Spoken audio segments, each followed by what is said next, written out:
أعوذ بالله من الشيطان الرجيم. بسم الله الرحمن الرحيم. إن الصفا والمروة من شعائر الله فمن حج البيت أو اعتمر فلا جناح عليه أن يطوف بهما ومن تطوع خيرا فإن الله شاكر عليم. إن الذين يكتمون ما أنزلنا من البينات والهدى من بعد ما بيناه للناس في الكتاب أولئك يلعنهم الله ويلعنهم اللاعنون إلا الذين تابوا وأصلحوا وبينوا فأولئك أتوب عليهم وأنا التواب الرحيم. إن الذين كفروا وماتوا هم كفار أولئك عليهم لعنة الله والملائكة والناس أجمعين خالدين فيها لا يخفف عنهم العذاب ولا هم ينظرون وإلهكم إله واحد لا إله إلا هو الرحمن الرحيم.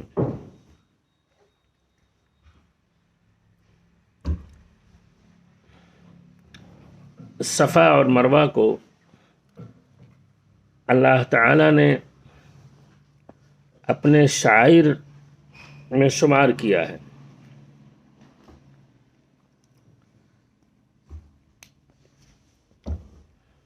شعائر شعیرہ کی جمع ہے جس کے معنی علامت کے ہوتے ہیں. تو من شعائر اللہ اے من اعلام مناسکہ، اور اس سے مراد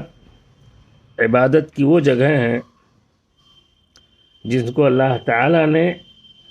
شعار قرار دیا ہے، جیسے مزدلفہ، اسی طریقے سے میں رات گزارنا، صفا مروہ کی سعی کرنا، مینا میں قربانی کرنا، اور شاعر ہی میں ہے قربانی کے جانوروں کا اشعار. تو کہا، اور خاص طور سے صفا اور مروہ کا اس لیے بھی تذکرہ کیا کہ مروہ جو اصل منحر ہے حضرت ابراہیم علیہ السلام نے جہاں پر اللہ کی راہ میں حضرت اسماعیل کی قربانی پیش کی تھی، اور پھر اس کو وسعت دے کر کے مینا کو قربان گاہ بنایا گیا. تو حج اور عمرے کا ایک اہم حصہ صفا اور مروہ کے درمیان سعی ہے. یہودیوں نے جہاں بہت ساری تحریفات کی اور دین میں کتمان کا کام کیا، چھپانے کا کام کیا، ان میں صفا اور مروہ کے درمیان سعی کو بھی غائب کر دیا. اس ناطے خصوصی طور پر اللہ تعالیٰ نے اس کا تذکرہ کیا، اور اس کے بعد کہا فمن حج البیت او اعتمر، کہا جس نے حج یا عمرہ کیا تو اس کے لیے کوئی حرج اور مضائقے کی بات نہیں ہے کہ وہ طواف کرے، ان یطوف بہما، یعنی صفا اور مروہ کا طواف، یعنی یہاں طواف سے مراد سعی ہے. یطوفا اس کی اصل ہے یتطوفا. اور اس کے بعد کہا، اور اسی کو یہاں رفع جناح کی بات کی گئی کہ اس کے لیے کوئی گناہ نہیں ہے. تو رفع جناح سے بظاہر پتہ چلتا ہے کہ صفا اور مروہ کے درمیان سعی یہ واجب نہیں، صرف جائز ہے.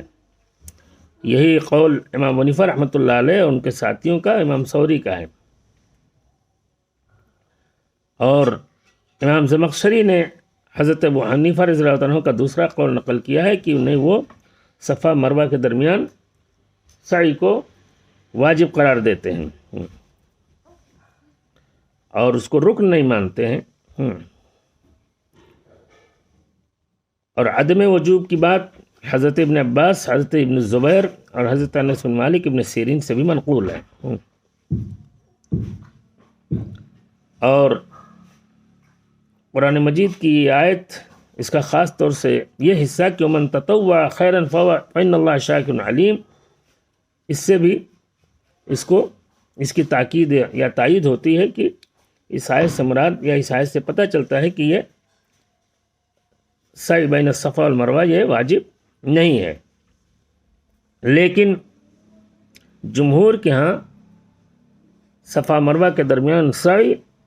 واجب ہے، اور حج اور عمرے کے اعمال میں وہ شامل ہے. اس کی سب سے بڑی دلیل صحیحین کی روایت ہے جو حضرت عائشہ رضی اللہ تعالیٰ عنہ سے مروی ہے کہ حضرت عروہ نے حضرت عائشہ سے کہا ارأیت قول اللہ ان الصفا والمروۃ من شعائر اللہ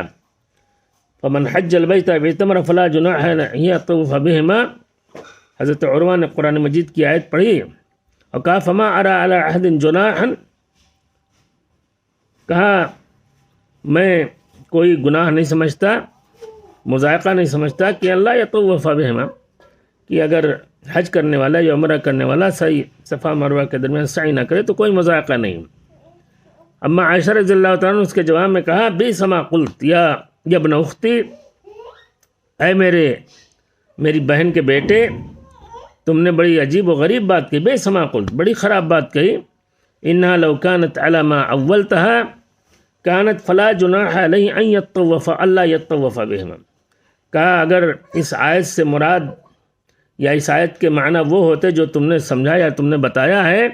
تو آیت یوں ہوتی کہ فلا جناح علیہ اللہ یطوف بہما، یہ نہیں رہتا ان یطوف بہما، یعنی کوئی گناہ کوئی حرج نہیں ہے کہ وہ طواف نہ کرے، سعی نہ کرے، لیکن یہاں اللہ یطوف بہما نہیں ہے بلکہ ان یطوف بہما۔ اور کہا کہ ولیکنہا انما انزلت ان الانصار قبل ان یسلموا کانوا یحلون لمنات الطاغیہ التي كانوا يعبدونها۔ اما عائشہ کہتی ہیں کہ اس آیت کا یہ نازل ہوئی تھی اس موقع پر جب انصار اسلام قبول کرنے سے پہلے،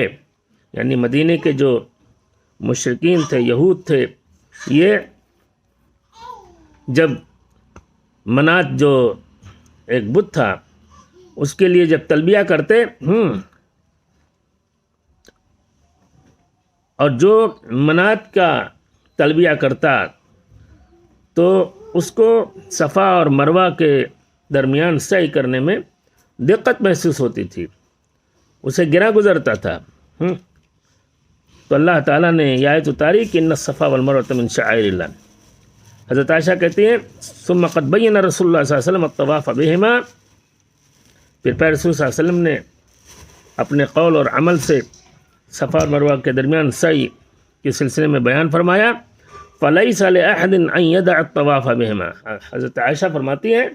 تو اب کسی کے لیے جائز نہیں ہے کوئی حج کرنے والا یا عمرہ کرنے والا کہ وہ صفا مروہ کے درمیان سعی نہ کرے۔ اور امام مسلم کے ہاں ہے، صحیح مسلم میں ہے، حضرت عائشہ اسے کہ فرماتے ہیں کہ لعمری ما اتم اللہ حج من لم یسع بین الصفا والمروہ ولا عمرۃ، کہا میرے دین کی قسم، لعمری اے لدینی، میرے دین کی قسم، اللہ اس کا حج نہیں پورا کرے اور اس کا عمرہ نہیں پورا کرے گا جو صفا اور مروہ کے درمیان سعی نہیں کرے گا، لأن اللہ تعالی قال ان الصفا والمروۃ من شعائر اللہ، انہوں کہ اللہ تعالیٰ نے صفا اور مروہ کو اپنے شعائر میں شمار کیا ہے۔ وہ مقامات ہیں جو گویا کہ اللہ کے دین کی بہت واضح علامتوں میں اور واضح نشانیوں میں ہیں، اور ایک عظیم تاریخ اس دین اور دعوت کی وابستہ ہے، اور دین کا ہر طالب علم جانتا ہے کہ صفا اور مروہ کے درمیان جو دوڑ لگائی جاتی ہے یہ حضرت حاجرہ رضی اللہ تعالی عنہ کے دراصل عمل کی پیروی ہے۔ حضرت عائشہ رضی اللہ، حضرت حاجرہ رضی اللہ تعالی عنہ کے عمل کی پیروی ہے۔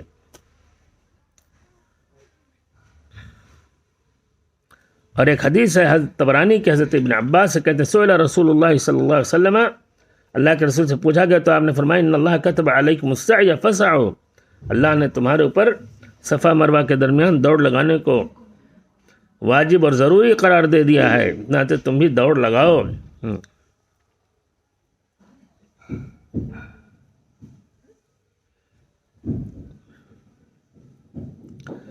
بہرحال اس کے بعد اللہ تعالیٰ نے فرمایا کہ ان الذین یکتمون ما انزلنا من البینات والہدی، جو لوگ چھپاتے ہیں جو واضح دلیلیں اور جو ہدایت ہم نے نازل کی ہے، من بعد ما بیناہ للناس، لوگوں کے لیے ہم نے جس کو کھول کھول کے بیان کر دیا،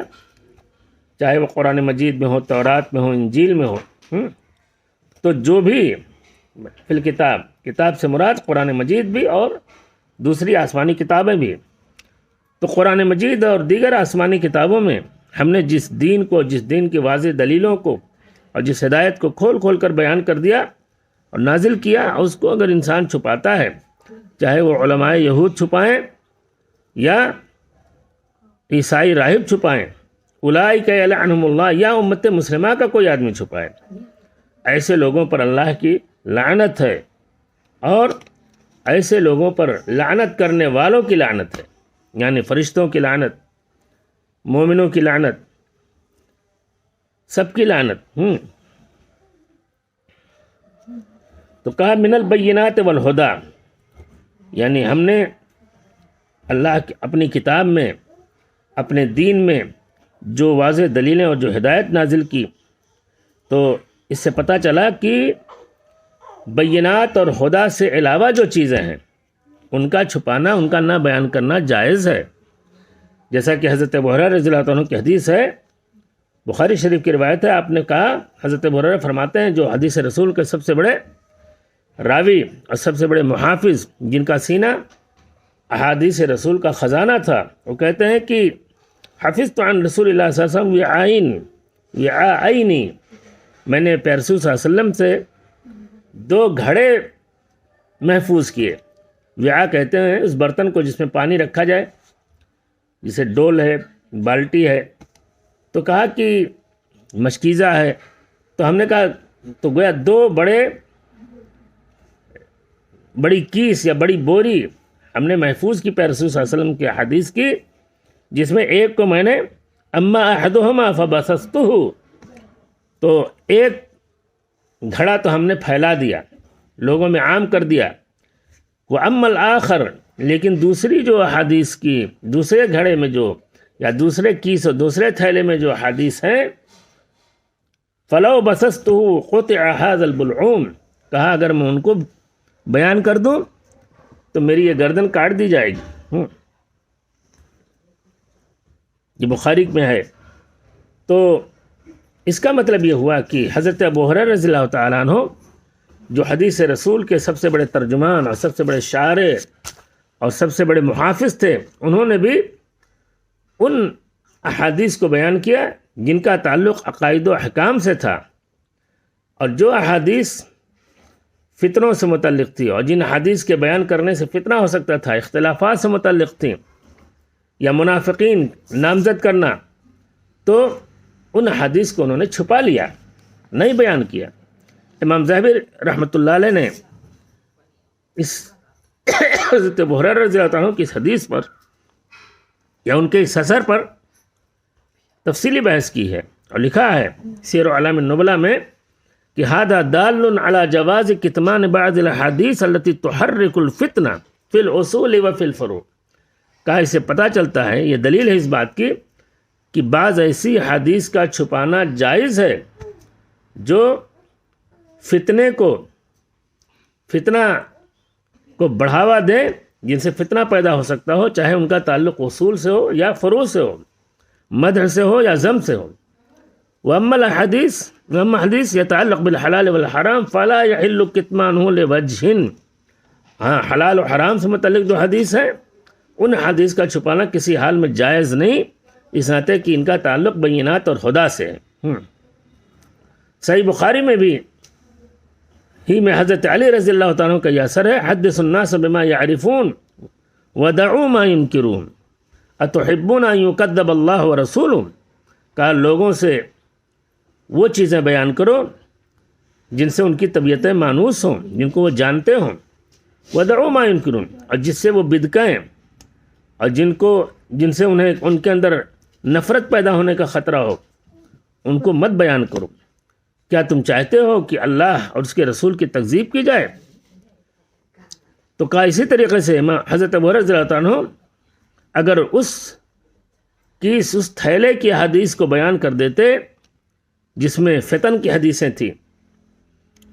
منافقین اور بہت ساری چیزیں تھیں، تو اس سے حضرت ابو ہریرہ رضی اللہ عنہ کو اذیت پہنچتی، یہاں تک کہ ان کو اپنے قتل کیے جانے کا اندیشہ تھا۔ علامہ ذہبی کہتے ہیں کہ ولیکن العالم قد یؤدیہ اجتہادہ الی ان ینشر الحدیث الفلانی، لیکن ایک عالم اس کا اجتہاد یہ کہتا ہے کہ نہیں مجھے یہ فلاں حدیث بیان کر دینی چاہیے لوگوں میں احیاء سنت کے جذبے سے، تو اگرچہ اس کا یہ کام غلط ہے لیکن اس کو اپنی نیت کی وجہ سے ایک اجر ملے گا، اگرچہ وہ اپنے اجتہاد میں غلط کر رہا وَإِنْ اجْتَهَدَ فِي وَإِنْ غَلَطَ فِي اجْتِهَادِهِ۔ یہ بڑی پتے کی بات، جیسے آج کل ہوتا ہے مثلا بھئی پہلے ہم لوگ چھوٹے تھے، نہیں کوئی بات تھی کہ بھئی مسجد میں سترہ رکھا جائے، لیکن بعض نئے مولویوں نے علاقے میں ہندوستان میں اس طرح کے مسائل کو اٹھایا، تو ان کی نیت چونکہ درست تھی، حالانکہ یہ کام ان کا غلط تھا، لیکن چونکہ ان کی نیت انشاءاللہ اگر درست ہے اور کوئی دکھاوے کا جذبہ نہیں ہے یا یہ شوق نہیں ہے کہ ہم ایک نئی چیز لوگوں میں پیش کریں، ہم اپنی انفرادیت اور اپنے علم کا سکہ جمائیں، حاشا و کلا، اگر اس طرح کے جذبے سے کام کیا گیا تب تو دوہرا عذاب ملے گا، دوہری سزا ملے گی۔ لیکن اگر آدمی مخلص ہے اور احیاء سنت کے جذبے سے یہ کام کر رہا ہے تو اگرچہ یہ کام غلط ہے لیکن چونکہ اس نے اجتہاد کیا اور اجتہاد میں غلطی کی تو کم از کم ایک اجر کا وہ مستحق ہوگا۔ اسی طریقے سے علامہ رشید رضا حافظ ابن حجر نے لکھا ہے کہ حمل الوعاء الذي لم يبثوا على الاحاديث التي فيها تبين اسامي عمراء السوء واحوالهم وزمنهم۔ علامہ ابن حجر رحمۃ اللہ علیہ نے لکھا ہے کہ علماء نے اس برتن جس میں وہ احادیث فتن ہیں، کہا ان کو ان احادیث پر محمول کیا ہے جن میں بدماش حکمرانوں کے نام ہیں،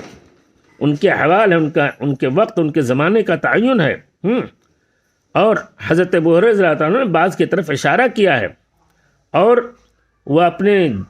جان کے ڈر سے صراحت کے ساتھ نام نہیں لیتے تھے، جیسے انہوں نے کہا اعوذ باللہ من راس الستین و امارت الصبیان، میں اللہ کی پناہ چاہتا ہوں کہ سن 60 ہجری آنے سے پہلے اللہ مجھے اٹھا لے اور لونڈوں اور بچوں کی حکومت اور ان کی خلافت اور امارت کے زمانے سے مجھے محفوظ رکھ۔ ان کا اشارہ تھا یزید ابن معاویہ کی حکومت اور اقتدار کی طرف۔ علامہ ابن حجر رحمۃ اللہ علیہ کہتے ہیں کہ اللہ تعالیٰ نے حضرت ابو ہریرہ رضی اللہ عنہ کی دعا قبول کر لی، اور سن 60 جو یزید ابن معاویہ کا دور حکومت ہے، کہا سن 60 آنے سے پہلے اللہ تعالیٰ نے ان کو اٹھا لیا۔ گویا علامہ ابن حجر رحمۃ اللہ علیہ وغیرہ بھی یزید ابن معاویہ کے سلسلے میں ان کا وہی رائے ہے جو جمہور کی رائے ہے، کہ ان کے دور کو کوئی اچھا دور نہیں کہا جا سکتا امت کے حق میں، وہ فتنوں کا دور تھا، اور ان کا جو رویہ حضرت حسین رضی اللہ تعالیٰ عنہ کی شہادت کا واقعہ پیش آیا انہی کے دور میں مدینے میں پر حملہ ہوا، انہی کے دور میں مکہ معظمہ پر حملہ، تو یہ 3 حادثات ایسے ہیں کہ جس کی وجہ سے یزید کا دور انتہائی نامسعود اور خراب رہا، حتیٰ کہ علامہ رشید رضا رحمۃ اللہ علیہ جو مشہور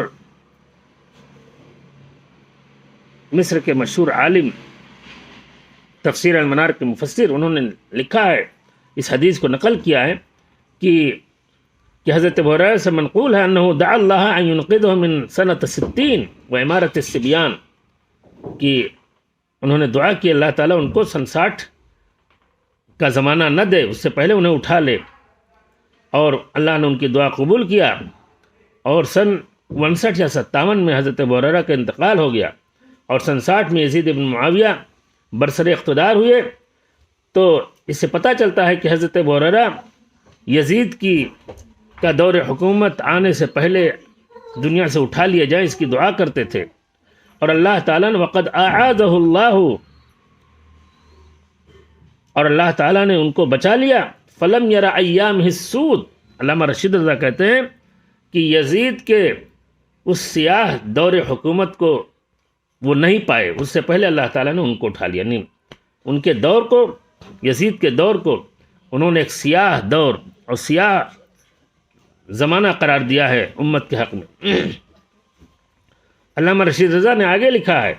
کہ والذی علیہ المحققون ان ابا ہریرہ یعنی بما کتب من الحدیث احادیث الفتن. حضرت ابو ہریرہ کی مراد حدیث کے چھپانے سے یہ ہے کہ وہ احادیث فتن اور جس میں کہ دین میں بھی فساد، دنیا میں بھی فساد، ان لونڈوں کے علی ایدی اغیلم من صفاء قریش کے ناسمجھ بچوں کے ذریعے سے جو دین اور دنیا میں فساد برپا ہوگا وہ مراد ہے. اور یہ بنو امیہ کے لوگ ہیں. یہ بات کسی تحریکی نے نہیں کہی ہے، یہ کسی مودودی نے نہیں کہی ہے، بلکہ یہ علامہ رشید رضا رحمۃ اللہ علیہ جو اس دور میں مصر میں سلفی دعوت کے امام تھے اور سلفی دعوت کو اس دور میں انہوں نے بڑی تقویت پہنچائی تھی، لیکن ان کا بھی نقطہ نظر یہی تھا. ہمارے بر صغیر میں اگر یزید کے سلسلے میں مولانا مودودی مرحوم نے کچھ تیز و تند بات کہہ دی اور اس ضمن میں کچھ حضرت امیر معاویہ رضی اللہ تعالیٰ کے سلسلے میں کچھ ان کے قلم سے کچھ باتیں نکل گئیں تو اس کے لیے بڑا ہنگامہ اور بالکل وہ گردن زدنی بن گئے. تو یہ جو دوہرا معیار ہے، حالانکہ خود مولانا ابوالکلام آزاد رحمۃ اللہ علیہ بھی اگر ان کو بھی پڑھا جائے تو یزید اور حضرت امیر معاویہ رضی اللہ تعالیٰ کے سلسلے ان کے دور حکومت پر انہوں نے بھی بڑی سنجیدہ تنقیدیں کی ہیں. لیکن جب حزبیت اور گروہ بندی کا مزاج پیدا ہو جاتا ہے تو پھر اس میں ہوتا ہے کہ اپنا ہے تو اپنا اگر جرم کرے تو وہ جرم نہیں بنتا، اور دوسرا وہی اگر کہہ دیتا ہے تو بڑا جرم بن جاتا ہے. یہی حال بر صغیر کے ہمارے بہت سارے اہل حدیث بھائیوں کا ہے، جو ایسا نہیں ہونا چاہیے. جیسے حدیث ثلاث کے اسباق اس کا انکار مولانا مودودی رحمۃ اللہ علیہ نے اگر تعویل کی بنیاد پہ کی، اور وہی کام مولانا ابوالکلام آزاد نے کیا. انہوں نے بھی اس حدیث کو کنڈم کیا اور اس کا ایک طرح سے ایسی تعویل کی گویا انکار کیا، حالانکہ وہ صحیح بخاری میں ہے. لیکن مولانا مودودی مرحوم مجرم قرار پائے اور مولانا آزاد کے خلاف ہمارے اہل حدیث علماء یا جو اہل حدیث سب کی بات نہیں کرتا، لیکن جو چند لوگ بہت الٹی سیدھی باتیں کرتے ہیں، اپنے قد و قامت کا خیال نہیں کرتے، اور مولانا مودودی مرحوم کی خدمات کا جو عظیم خدمات ہیں دین اور ملت کی، ان کو یکسر نظر انداز کر دیتے ہیں. تو یہ دراصل ایک تو حزبیت اور گروہ بندی کا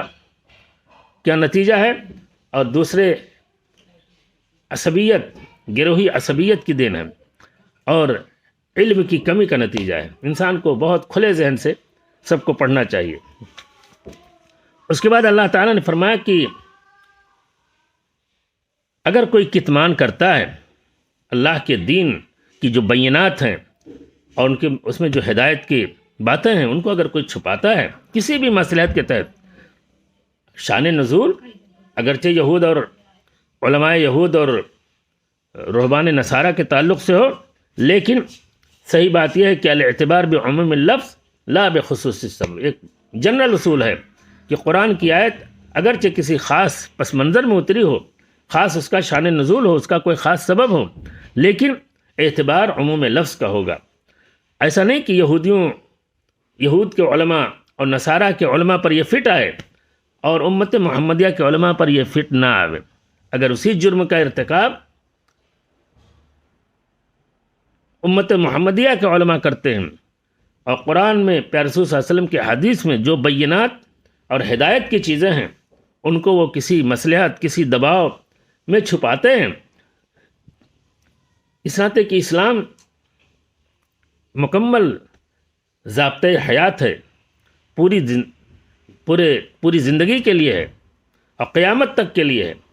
اور قرآن مجید میں سب کچھ ہے اور حدیث میں سب کچھ ہے. اس میں عقیدہ بھی ہے، عبادت بھی ہے، اخلاق بھی ہیں، معاملات بھی ہیں، سیاسیات بھی ہیں، معاشیات بھی ہیں، سب کچھ ہے. اور ہر زندگی کے ہر میدان میں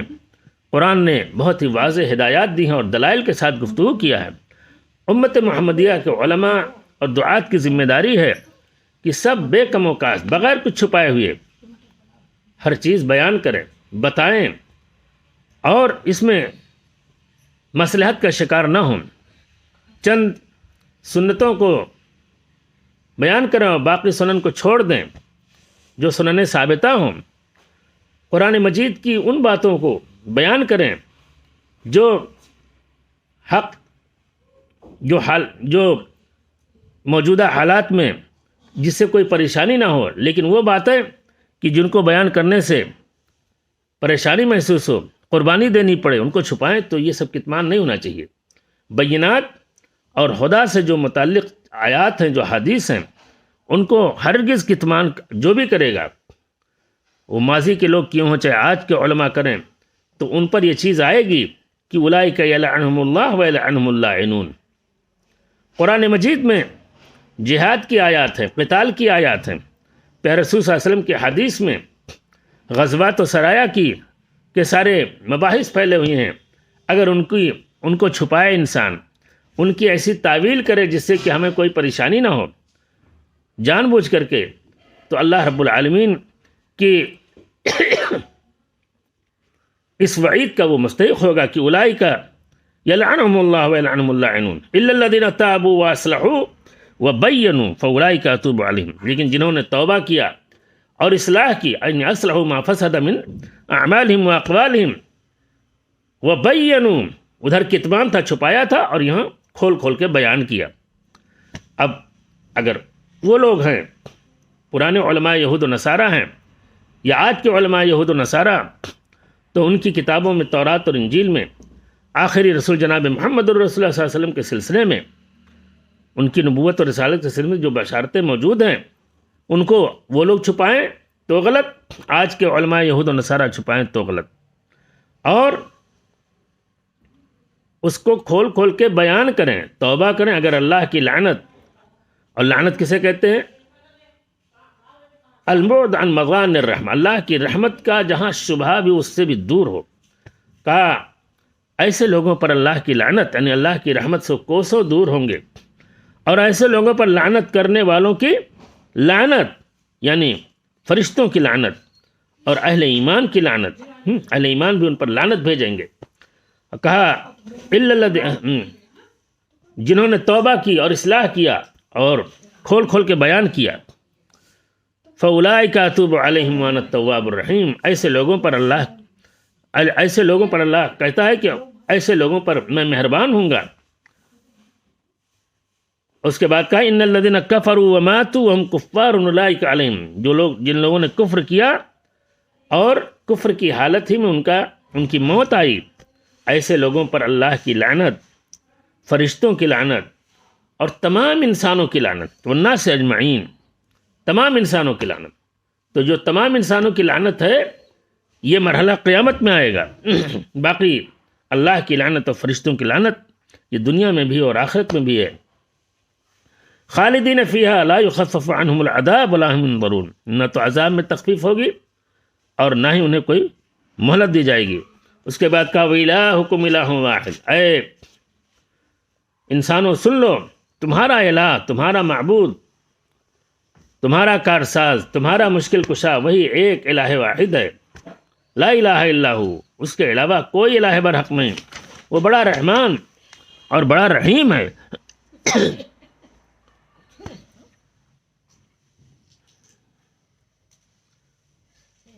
اللہ کے رسول صلی اللہ علیہ وسلم کی ایک حدیث ہے جو مسند احمد وغیرہ میں ہے کہ اسم اللہ الاعظم فی ہاتین الآیتین، کہ اللہ کا اسم اعظم ان دو آیتوں میں ہے، وَإِلَٰهُكُمْ إِلَٰهٌ وَاحِدٌ لَا إِلَٰهَ إِلَّا هُوَ الرَّحْمَٰنُ الرَّحِيمُ، اور الف لام میم اللہ لا الہ الا هو الحی القیوم۔ اور ایک دوسری روایت میں ہے حضرت انس سے ہے کہ لیس شیء اشد علی مردۃ الجن من هؤلاء الآیات التي فی سورۃ البقرہ، کہا کہ سرکش شیطانوں پر کے لیے سب سے تکلیف دہ اور سب سے مشکل آیت اور سب سے سخت آیت ان کے حق میں کون سی ہے؟ ایک تو سورہ بقرہ کی آیت ہے آیت الکرسی، اور دوسرے وَإِلَٰهُكُمْ إِلَٰهٌ وَاحِدٌ لَا إِلَٰهَ إِلَّا هُوَ الرَّحْمَٰنُ الرَّحِيمُ۔ ٹھیک، السلام علیکم ورحمۃ اللہ وبرکاتہ۔